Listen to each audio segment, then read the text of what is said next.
চাঁদে বা মঙ্গলে বসে হাতে থাকা মুঠোফোন দিয়ে পাঠানো যাবে টেক্সট মেসেজ, করা যাবে ভিডিও কল, আর এর জন্য লাগবে না কোনো বিশেষ প্রযুক্তি।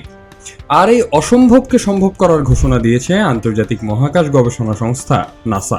মোবাইল তথ্য প্রযুক্তি নির্মাতা নোকিয়ার সঙ্গে যৌথ উদ্যোগে মহাকাশে 4G নেটওয়ার্ক স্থাপনের প্রকল্প গ্রহণ করেছে নাসা।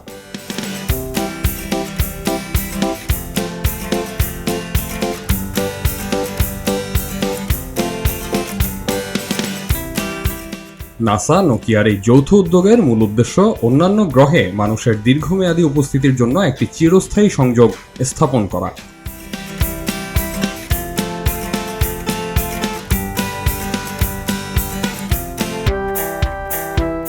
চূড়ান্ত দিন তারিখ ঘোষণা না করা হলেও চলতি বছরেই 4G নেটওয়ার্ক মডিউল বহনকারী স্পেসএক্সের একটি রকেট চাঁদের উদ্দেশ্যে পাঠানো হবে বলে জানিয়েছে নাসা।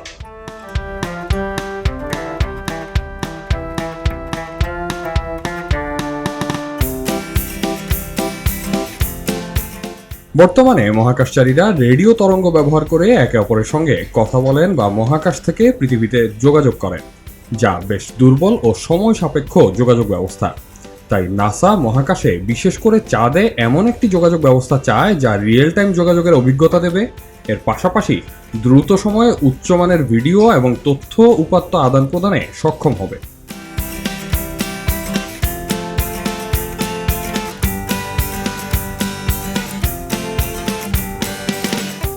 এই 4G নেটওয়ার্ক স্থাপনে সফল হলে মহাকাশচারীরা কেবল নাসার সঙ্গেই নয়, পরিবারের সদস্যদের মুঠোফোনেও মহাকাশে বা চাঁদে বসেই যোগাযোগ করতে পারবেন।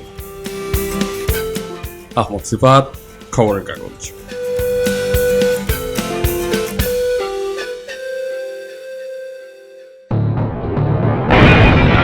সবাই যখন জোয়ারে গা ভাসায়, কেউ কেউ শির দাঁড়া সোজা করে ঘুরে দাঁড়ায়।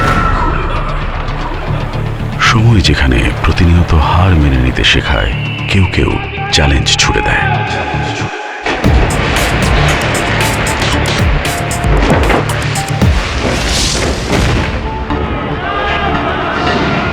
পক্ষপাতের ভিড়ে আজ থেকে কোনো পক্ষ নয়, খবর হবে নিরপেক্ষ।